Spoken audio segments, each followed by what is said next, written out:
Thank you, Chairwoman Lee, Ranking Member Sewell, and members of the subcommittee for holding this hearing on ensuring that all eligible Americans can vote and be confident that their votes count according to law. We are currently facing a crisis of voter confidence. The peaceful transfer of power, which is so foundational to our system of government, rests upon voters trusting that their votes were counted and that the winner of the election actually won, even when the winner is not a voter's preferred candidate. Many polls over the past several years have shown a lack of confidence among voters, and the statistics are sobering. After the 2020 election, nearly 40% of voters doubted the election results. What is the solution? Restoring voters' trust in the election system and election processes at every step so that voters know that balloting, vote counting, and election results are accurate and that the winner was legitimately elected. Solutions to our crisis in voter confidence must be geared to both the actual integrity of the election and also the appearance of integrity of the election. The Constitution wisely reserved the power of election administration to the states in Article 1, Section 4. Conducting, managing, and regulating elections at the local level has many benefits, including boosting voter confidence. The vast majority of voters still trust that their own ballots were counted.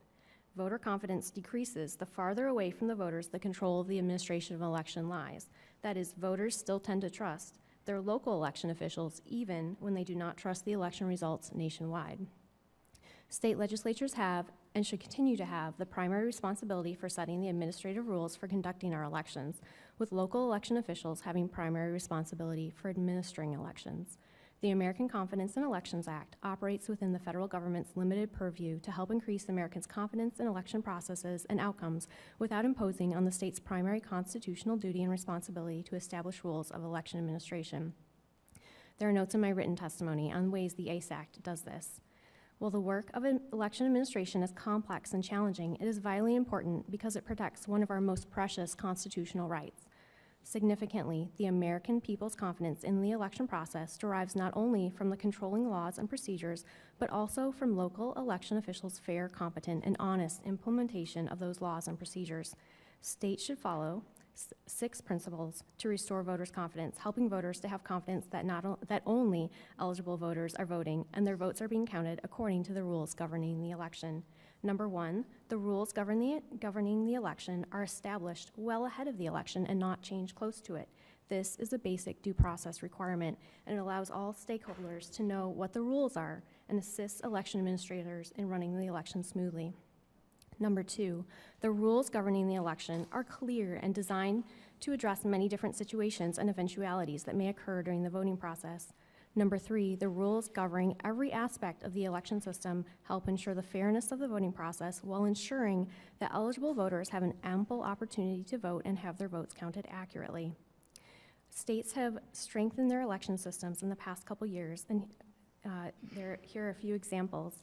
One popular reform is voter identification. Photo voter ID laws consistently show 75 to 80% support among the general public and majority support across all demographics. In the past few years, Missouri, Nebraska, Ohio, Wyoming, Montana, and Arkansas have all passed laws to strengthen their voter ID laws. And similarly, when voters vote outside the polls by absentee ballot, they should also have the protections of voters who voted at a polling place. Florida and Georgia have taken steps to strengthen their absentee ballot verification processes. The starting point for citizen trust in elections is accurate voter registration rolls. Florida and Mississippi, among other states, have recently taken steps to improve their list maintenance practices. And number 4, the rules and processes are super transparent and well publicized, and election officials educate the voters on the rules. Number 5, all guidance and regulations regarding and procedures for running the election are consistent with applicable federal and state statutes and are established according to the governing administrative procedural rules. Number 6, election officials follow the laws, regulations, rules, procedures, and guidance that govern the running of the election. Giving every eligible voter the opportunity to vote requires not only giving them the actual opportunity to vote, but also giving them the confidence to vote, knowing that their vote will be counted according to the law. Baseline requirements of due process, transparency, and good election administration should be uncontroversial. Thank you, and I'm happy to take questions.